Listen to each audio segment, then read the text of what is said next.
안녕하세요. 우리 인생의 산전수전을 다 겪으신 시청자 여러분, 오늘도 역사 탐험의 메인 작가가 전해드리는 놀라운 조선의 생활상 이야기 시작합니다. 여러분, 혹시 예전에 비가 많이 와서 동네 개울이 불어났을 때 누군가의 등에 엎여 건너본 기억 있으신가요? 뜨끈한 부모님의 등에 엎이면 물소리가 무섭다가도 금방 안심이 되곤 했죠. 그런데 말입니다. 조선시대에는 이게 단순히 정이 아니라 엄연히 돈을 받고 사람을 업어다주는 전문 직업이 있었습니다. 이름하여 월천꾼. 오늘은 가죽바지 하나 달랑 입고 얼음장 같은 물속에서 평생을 보낸 조선에 숨겨진 발 월천꾼의 기가 막힌 이야기를 들려드리겠습니다. 끝까지 시청하시면 양반들이 왜 그토록 목숨 걸고 월천꾼의 등에 매달렸는지, 그리고 조선 여인들이 발을 보여주는 걸 왜 죽기보다 싫어했는지 그 비밀을 모두 알게 되실 겁니다. 자, 그럼 엽전 한 푼에 생사를 걸었던 여울목으로 함께 가보시죠. 조선시대는 지금처럼 다리가 흔한 세상이 아니었습니다. 큰 강에는 나룻배가 있었지만 배를 띄우기엔 물이 얕고 사람이 걷기엔 물살이 센 여울이 전국 곳곳에 널려 있었죠. 여기서 주인공인 여행객들은 난관에 봉착합니다. 특히 양반이나 부녀자들은 물에 젖는 걸 극도로 꺼렸습니다. 단순히 옷이 젖는 문제가 아니었습니다. 당시 사대부들에게 신발을 벗고 바지를 걷어 올린 채 맨발로 물을 건너는 건 체면을 완전히 구기는 일이었습니다.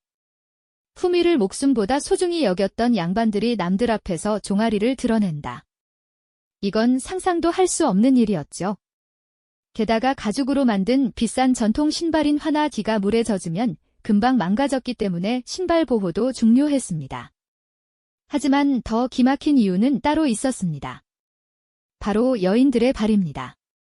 조선 사회에서 여인이 외간 남자에게 맨발을 보이는 건 요즘으로 치면 가슴이나 하체를 드러내는 것보다 더 부끄러운 금기였습니다. 발을 보여준다는 건 곧 곁을 허락하겠다는 의미로 통했거든요. 그러니 개울 앞에서 신발을 벗는 건 죽기보다 싫은 일이었습니다. 이때 구세주처럼 등장하는 가이드가 바로 월천꾼입니다. 섭수꾼이라고도 불린 이들은 여울가에 상주하며 사람들을 등에 업어 나르는 일을 했습니다. 월천꾼은 아무나 할 수 있는 일이 아니었습니다. 월천꾼 난쟁이 빠지듯 일하는 속담이 있을 정도로 키가 작거나 체격이 왜소한 사람은 아예 명함도 못 내밀었습니다. 거센 물살을 버티며 사람이나 무거운 가마를 짊어져야 했기에 기골이 장대한 장정들만이 이 고된 노동을 감당할 수 있었습니다. 사람의 직업을 새에 비유한 백조요라는 노래에서는 월천꾼을 황새에 비유하기도 했습니다. 모가지가 길어야 물속에 깊이 들어가도 머리가 나오듯 월천꾼 역시 다리가 길고 키가 커야 손님을 안전하게 모실 수 있었기 때문이죠. 이들은 조선의 열악한 교통 인프라를 온몸으로 떼어냈던 인적 교량이었습니다. 월천꾼들의 생존 전략은 아주 구체적이었습니다. 특히 겨울철 얼음물 속에서 버티기 위해 그들은 나름의 특수 장비를 갖췄습니다. 바로 어깨까지 올라오는 긴 가죽 바지입니다. 가죽은 물에 젖으면 무겁고 딱딱해지지만 여기에 들기름이나 피마자유 같은 식물성 기름을 듬뿍 발라 반복적으로 말리면 훌륭한 방수복이 되었습니다. 오늘날의 잠수복과 같은 원리였죠. 하지만 기름 냄새 진동하는 그 차가운 가죽 바지를 입고 하루 종일 물속에 서서 손님을 기다리는 삶이 오죽했겠습니까? 뼈가 시리는 고통은 기름칠로도 막을 수 없었습니다. 이들의 수익 구조를 살펴보면 더 가슴이 아려옵니다. 보통 사람 한 명을 건네주고 받는 품삯은 엽전 한 푼에서 2푼 정도였습니다. 당시 엽전 한 푼은 지금 가치로 약 700원 정도입니다. 국밥 한 그릇이 약 10푼, 한 전 정도였으니 적어도 10명은 업어날라야 겨우 따뜻한 밥 한 끼를 먹을 수 있었던 셈입니다. 하루 종일 얼음물에서 관절이 녹아내릴 듯한 고통을 견디고 번 돈이 고작 몇천 원이었다는 사실에 마음이 짠해집니다. 행동 촉구의 관점에서 보면 이들은 단순히 짐꾼이 아니라 당시 국가경제와 행정의 실핏줄이었습니다. 정조시대에는 지방관이 월천꾼을 쓰지 않고 무리하게 개울을 건너다 조정에 보고할 문서를 물에 빠뜨려 파직당한 기록도 있습니다. 또한 국가 제사에 쓸 물건을 옮길 때도 월천꾼의 도움은 필수적이었습니다. 하지만 이 일은 언제나 실패와 비극의 위험을 안고 있었습니다. 숙종 때의 기록을 보면 중국 사신을 맞이하러 가던 적반사 차비관 윤두만이라는 고위 관리가 월천군의 등에 엎여 건너다 급류에 휩쓸려 함께 익사하는 사고가 발생했습니다. 월천군에게 등과 목숨을 맡긴다는 건 사실상 그 시대의 가장 위험한 도박이기도 했습니다. 해학적인 실패 사례도 전해집니다. 문인 박사호의 기록인 심전고에 따르면 어느 겨울날 월천군의 등에 엎여 개울을 건너던 박사호는 월천군이 얼음판 위에서 미끄러지는 바람에 물속에 주저앉고 말았습니다. 그때 박사호가 옷을 적시지 않으려고 월천군의 목을 죽어라 껴안고 바둥거렸는데 그 모습이 마치 물귀신 같아 주변 사람들이 배꼽을 잡았다고 합니다. 체면 차리려다 더 큰 망신을 당한 셈이죠. 하지만 박사호는 제갈공명이라도 이 상황에선 어찌할 도리가 없었을 것이라며 자신의 처지를 유머러스하게 넘겼습니다. 이런 일화들은 월천군의 삶이 얼마나 위험하고도 민초들의 애환과 밀착되어 있었는지를 잘 보여줍니다.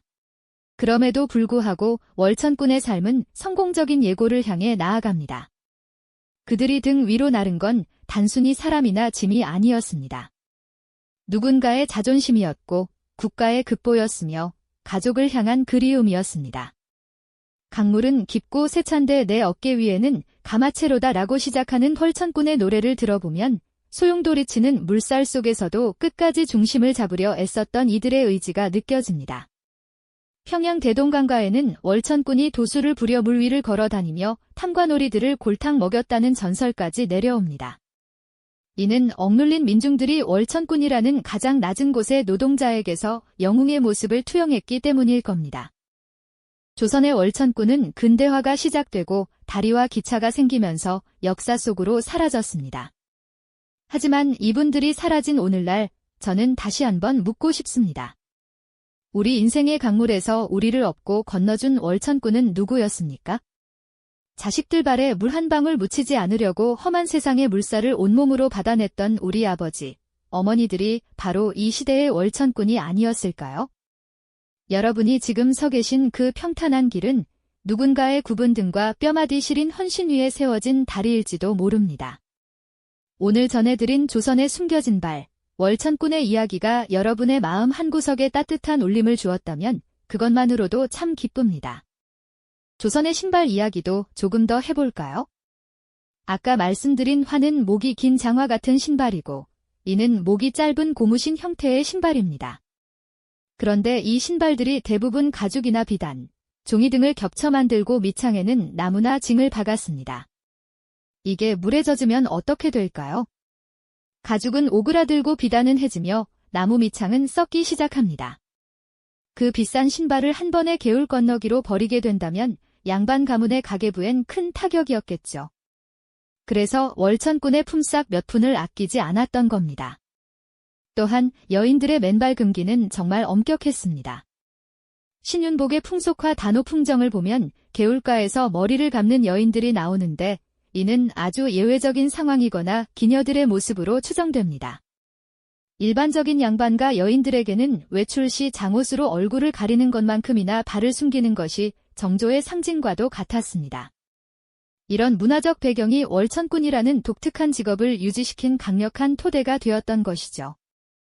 월천군들이 주로 활동했던 장소는 전국의 15대 장터로 가는 길목이나 큰 고갯길 앞의 여울이었습니다. 예를 들어 파주의 봉일천이나 영남대로의 세제 앞개울들이 대표적이었죠. 장날만 되면 이곳은 인산인해를 이뤘고 월천군들은 그야말로 대목을 맞이했습니다. 수백 명의 상인과 길손이 줄을 서서 이들의 등을 기다리는 풍경은 마치 오늘날 붐비는 환승역의 모습과도 닮아 있었습니다. 이처럼 월천군은 조선의 물류와 유통을 지탱하던 살아있는 인프라였습니다. 비록 신분은 낮았지만 그들이 없었다면 조선의 시장은 멈췄을 것이고 선비들의 과거길은 끊겼을 겁니다. 그들의 노고를 기억하는 것은 곧 우리 역사의 뿌리를 이해하는 과정이기도 합니다. 마지막으로 월천군의 노후는 어땠을까요? 안타깝게도 평생을 찬물 속에서 보낸 탓에 대부분 만성신경통이나 관절염에 시달렸다고 합니다. 하지만 그들이 남긴 등 흉터와 굽은 허리는 자식들을 번듯하게 키워낸 훈장이기도 했습니다. 사람은 사람 속에서만 사람이다 라는 시 구절처럼 월천꾼은 타인을 위해 자신의 몸을 내어줌으로써 진정한 인간의 길을 걸었던 분들입니다. 이제는 박물관의 기록으로만 남은 이름이지만 오늘 우리가 누리는 이 편리한 세상의 밑바탕에는 월천꾼과 같은 수많은 민초들의 눈물과 땀이 배어 있다는 사실을 잊지 말아야겠습니다. 긴 시간 함께해 주셔서 다시 한번 감사드립니다. 여러분의 삶도 누군가에게는 따뜻한 등이 되어주는 복된 인생이 되시길 응원합니다.